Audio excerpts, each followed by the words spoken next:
शुरू करो, डालो बुनियाद, घर महल नजर आएगा। वंडर लाइए, वंडर अपनाइए, फर्क नजर आएगा। वंडर सीमेंट, फर्क नजर आएगा। नमस्कार, मैं हूं रविंद्र जैन और आप देखना शुरू कर चुके हैं सबकी खबर। मध्य प्रदेश की राजनीति में एक ऐसी बेशर्मी की कहानी है जो सुनते हैं और सुनाते हैं तो हमें भी अच्छा नहीं लगता। दरअसल मध्य प्रदेश के सागर जिले से जो बीना विधानसभा है वहाँ से विधायक तो निर्मला सप्रे हैं, लेकिन विधायक को ये नहीं पता कि वे किस पार्टी से विधायक है। यद्यपि ये बात सही है कि 2023 में जब चुनाव हुए थे विधानसभा के, तब ये निर्मला सप्रे कांग्रेस की टिकट पर विधायक थी।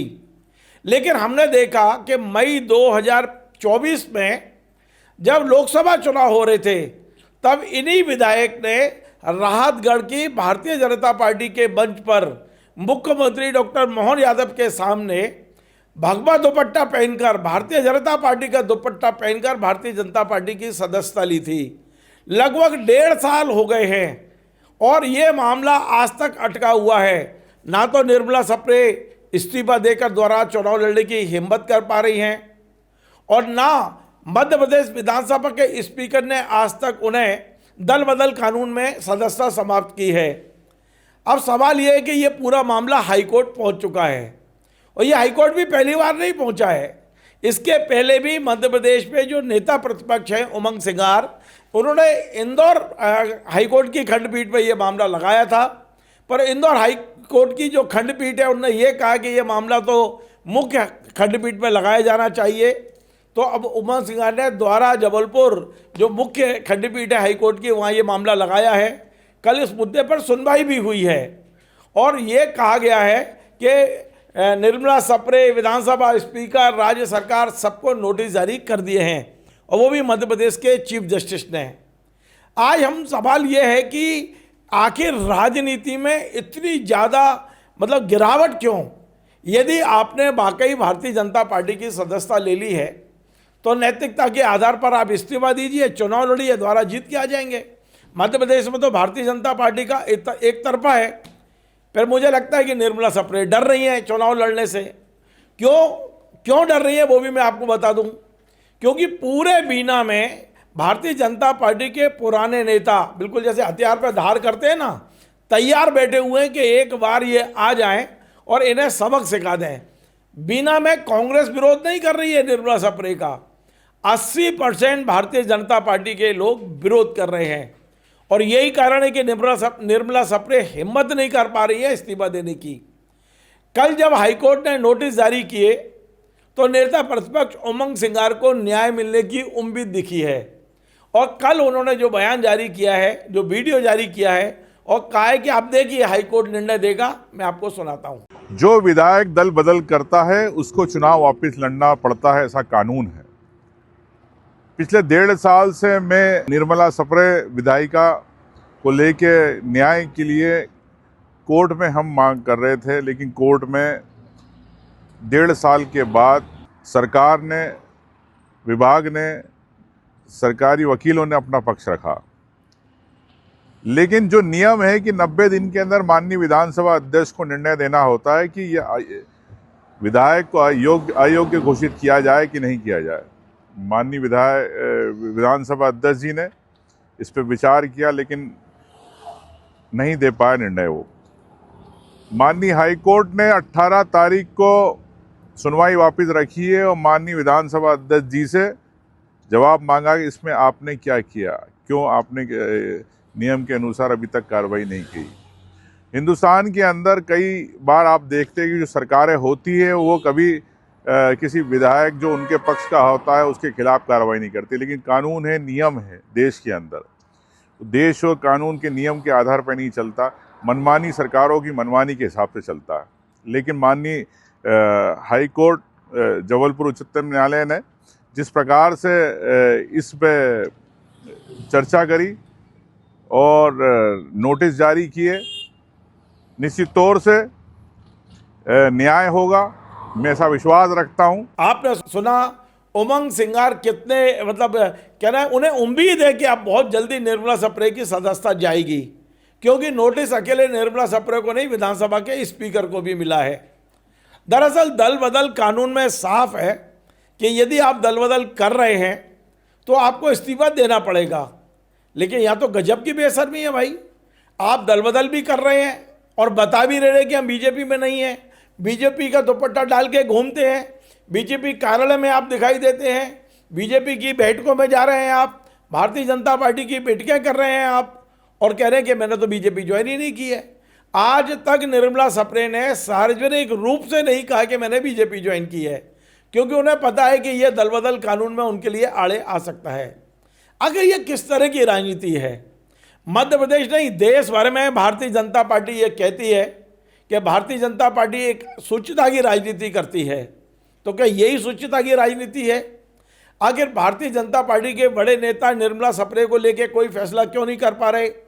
हमने तो देखा है कि ये कोई पहली बार दल बदल नहीं हुआ है। भारतीय जनता पार्टी कांग्रेस के कई विधायकों को तोड़ के लाई मध्य प्रदेश में, लेकिन इस्तीफा दिलवाया, चुनाव हुए, कुछ जीते कुछ हारे, सबको स्वीकार किया। लेकिन निर्मला सप्रे का ऐसा क्या मामला है कि 1 साल नहीं 1.5 साल होने को आ गई है और निर्मला सप्रे अपना समय पास कर रही हैं। क्यों कर रही हैं? क्यों इस्तीफा देके चुनाव नहीं लड़ रही हैं? क्योंकि अब कांग्रेस ने तो तय कर लिया कि वो हमारी सदस्य नहीं है, वो बीजेपी की है। जो याचिका लगी है उसमें साफ दिख रहा है। तो आज मैं मध्य प्रदेश के वरिष्ठ पत्रकार देवश्री माली जी को जोड़ता हूं और उनसे समझता हूं कि आखिर ये निर्मला सप्रे का जो मामला है, ये आखिर इसके दूरगामी परिणाम क्या होंगे? क्या इसी तरह से लोग पार्टी बदल लेंगे, समय पास करते रहेंगे, तनख्वाह लेते रहेंगे, विधानसभा का अपना सब करते रहेंगे और पार्टी दल बदल कानून का, ये एक दल बदल कानून का कितना बड़ा मजाक है यहाँ मध्य प्रदेश में। हम सीधे जोड़ते हैं देव भाई को। देव भाई, आपको मेरी आवाज़ आ रही है? देव भाई, मैंने पूरी भूमिका बनाई है, बिल्कुल ग्वालियर और भोपाल के बीच में बीना है। हम भोपाल से बैठकर और ग्वालियर से बैठकर इसकी समीक्षा कर रहे हैं। आखिर ये क्या चल रहा है यार? दल बदल कानून काहे के लिए बना है? आप मानते हैं कि ये दल बदल कानून का एक बेहद मतलब कहना चाहिए भोंडा मजाक है ये?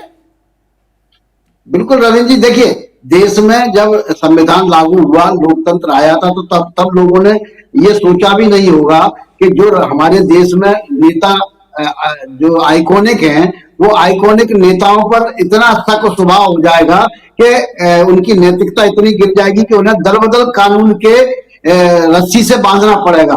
और लेकिन नैतिकता इतनी गिर गई कि वो रस्सी भी अब काम नहीं आ रही है।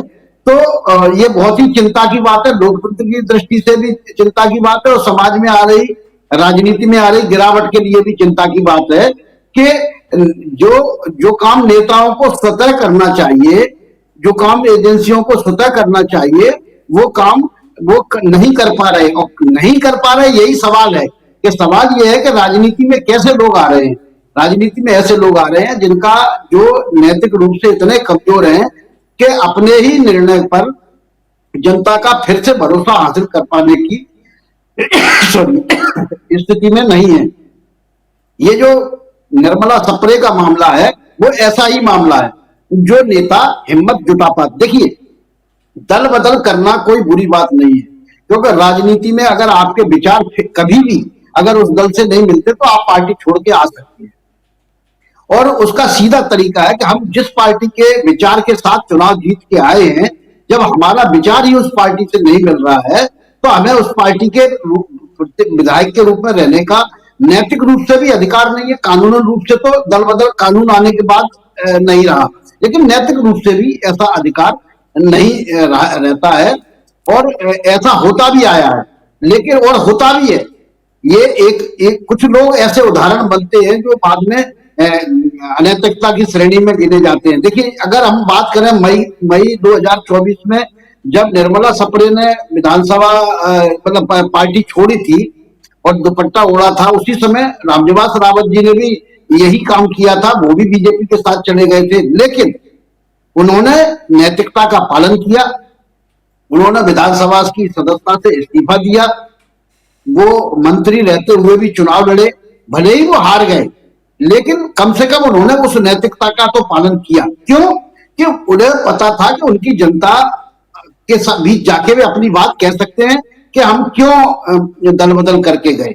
लेकिन ये मामला तो बहुत ही पूरे देश के लिए शर्म का मामला है, जिसमें एक विधायक जो है वो पार्टी में दूसरी में शामिल हो जाती है।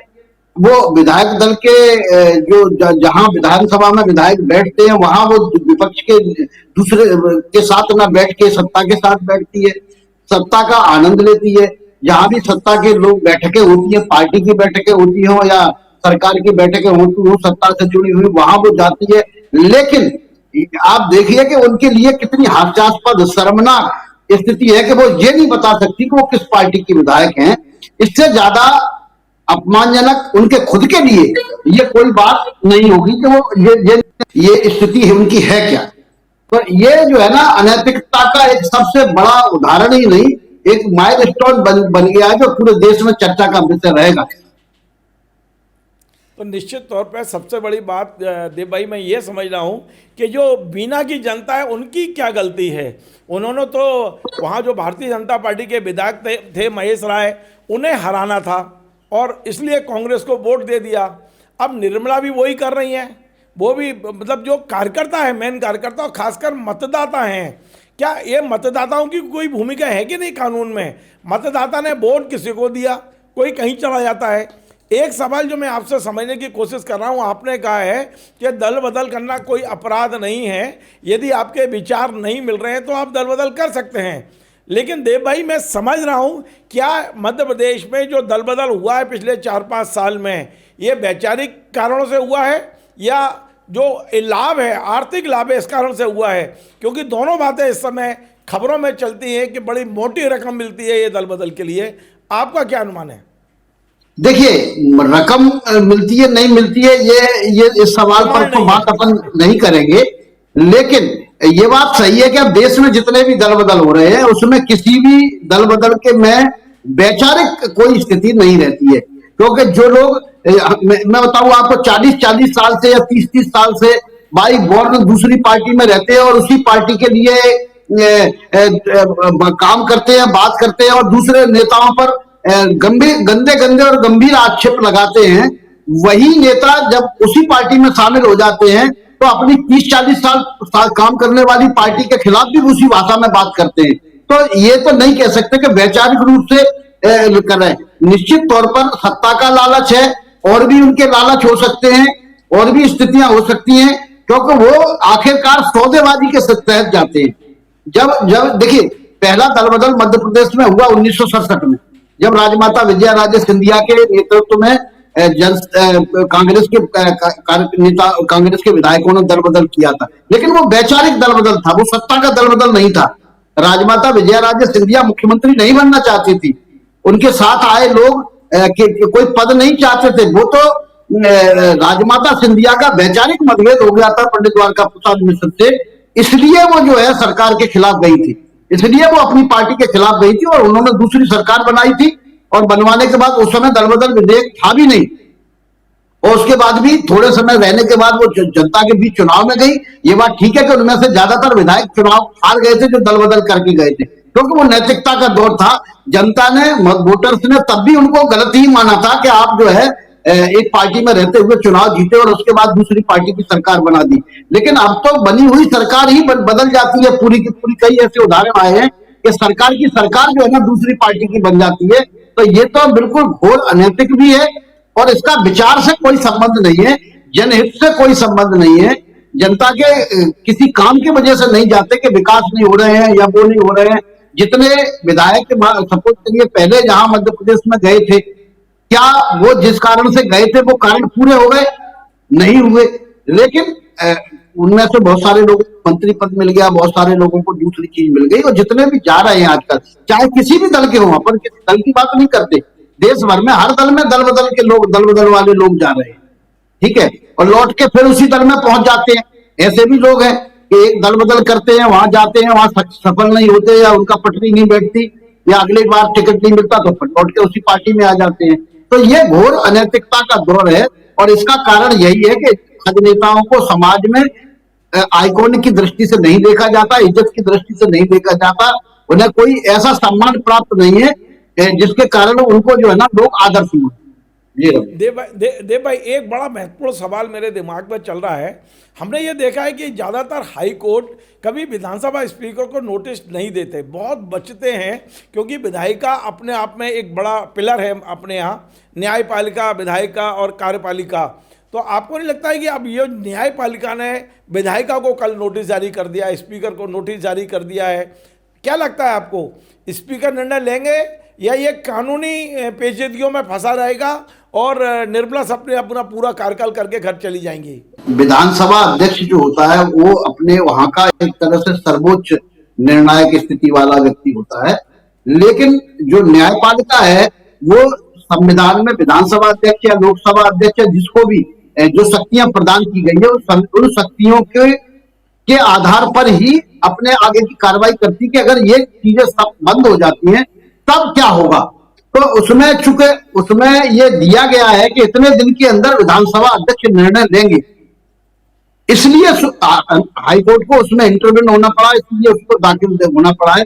निर्णय क्या होगा इसका पूर्वानुमान लगाना ना तो संभव है और ना ही उचित है, लेकिन ये बात सही है कि जब विधानसभा अध्यक्ष ने अपने अधिकार क्षेत्र का इस्तेमाल करके जो उनको अधिकार संविधान में दिए हैं कि इतने दिन के अंदर मामले पर फैसला करेंगे, जब उन्होंने फैसला नहीं किया होगा इसी के आधार पर रिट लगाई गई होगी और इसीलिए विधानसभा अध्यक्ष से उसमें पूछा भी गया है, नोटिस दिया गया है, अभी कोई फैसला नहीं हुआ है।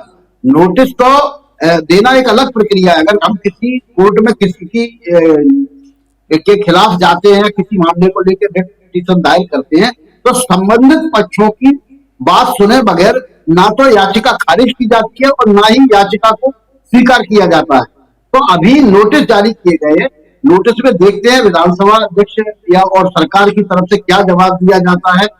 सप्रे खुद क्या बोलती है कि वो कांग्रेस में है या बीजेपी में है। ऐसी स्थितियों के बाद उसके बाद कोर्ट इस पर फैसला लेगा कि इस रेट को एग्जीक्यूट करता है कि नहीं करता, एक्सेप्ट करता है या नहीं करता। आखिरी सवाल मेरा यह है कि कांग्रेस अध्यक्ष जीतू पटवारी या नेता प्रतिपक्ष उमंग सिंगार, ये दोनों ने ही फिलहाल इससे संपर्क बंद कर दिया है और वो ये मानते हैं कि वो हमारी पार्टी छोड़ के जा चुकी हैं। दूसरी ओर मध्य प्रदेश भारतीय जनता पार्टी के अध्यक्ष हेमंत खंडेलवाल जी का आज बयान अखबारों में छपा है कि हमारे तो मध्य प्रदेश में 164 विधायक हैं, हम इसके ज़्यादा की संख्या नहीं जानते, निर्मला सप्रे किस पार्टी में वो उनसे जाके पूछो। ये कितना बड़ा मजाक है कि भारतीय जनता पार्टी उन्हें अपना मान नहीं रही है और कांग्रेस उनसे संपर्क नहीं कर रही है और फिर भी सदस्यता, मतलब उसकी सदस्यता समाप्त नहीं की जा रही है। कैसा मजाक है? देखिए, इसको मजाक नहीं कहेंगे, इसको अपमानजनक स्थिति कहेंगे, बल्कि घोर अपमानजनक स्थिति कहेंगे कि जिस कहते हैं ना कि वो आधे के लिए वो कहते हैं ना हलवा मिले ना माड़े दोनों दिन से गए पाड़े, तो इनकी स्थिति वही हो गई है कि ये शर्मनाक स्थिति है। शर्मनाक स्थिति इसीलिए है कि वो खुद नहीं अब कह सकती कि मैं किस पार्टी में हूं। कांग्रेस में वो है नहीं, भाजपा के प्रदेश अध्यक्ष कह रहे हैं मेरी पार्टी में वो है नहीं, तो आखिर वो है किस पार्टी में? अगर यही जवाब चला जाता है कि वहां, तो निश्चित तौर पर फैसला कोर्ट का अपने आप ही साफ हो जाएगा कि वो हमारी पार्टी में नहीं है। तो ये यही बात है कि इसको मजाक नहीं कहेंगे, इसको शर्मनाक स्थिति कहेंगे। और इस शर्मनाक दौर से पहुंचने के पहले जो अनैतिकता की जाती है वही की सप्रे ने की है। अगर वो इस्तीफा देके भारतीय जनता पार्टी में शामिल हो जाती, भारतीय जनता पार्टी अगर उनको टिकट देती, अगर लगता कि जीतने वाली है तो जीत के आ जाती, या फिर जो भी उनका फैसला होता, लेकिन वो सिर उठा के किसी पार्टी के साथ खड़ी हो सकती, अपने समाज के साथ, अपने वोटर्स के सामने, अपने परिवार के सामने, अपने रिश्तेदारों के सामने ये बता सकती कि मैंने क्यों इस्तीफा दिया है। लेकिन वो जिन शर्मनाक स्थितियों से गुजर रही है वो राजनीति के लिए तो शर्मनाक स्थिति है ही, स्वयं उनके लिए भी बहुत ही शर्मनाक स्थिति है कि वो समाज के सामने कैसे मुंह दिखाएंगे और कैसे मुंह दिखाते होंगे, ये अब ये सोचना तो उन्हीं को है। चलिए, बहुत बहुत धन्यवाद। एक बेहद महत्वपूर्ण मुद्दे पे आज मैंने बात की है। दरअसल आप देख रहे हैं कि बीना की जो विधायक हैं वो चुनी कांग्रेस से गई हैं, बैठ बीजेपी के साथ रही हैं, लेकिन दोनों ही पार्टियां उन्हें अपना नहीं मान रही, क्योंकि दल बदल कानून के तरह वो फंस चुकी हैं। देखते हैं, क्योंकि भारतीय जनता पार्टी के तमाम नेता, मैं खुद बीना दौरे पर गया हूं, भारतीय जनता पार्टी के पुराने और तमाम सक्रिय नेता बिल्कुल तैयार बैठे कि एक बार ये इस्तीफा दे के उपचुनाव में आ जाएं तो हम इनको सबक सिखा दें। यानी भारतीय जनता पार्टी में उनका जितना विरोध है शायद उतना आज भी कांग्रेस पे नहीं है। फिलहाल जिस तरह की इस मुद्दे पे बेशर्मी हो रही है सब तरफ से, वो निश्चित तौर पे ये मध्य प्रदेश की राजनीति के लिए उचित नहीं है। देखते हैं अब हाई कोर्ट क्या फैसला लेता है, क्योंकि अब ये जो गेंद है वो स्पीकर के पाले से निकलकर हाई कोर्ट के पाले में पहुंच गई है, और कल की सुनवाई में लगा है कि हाई कोर्ट कुछ तो सख्त है इस मुद्दे पर।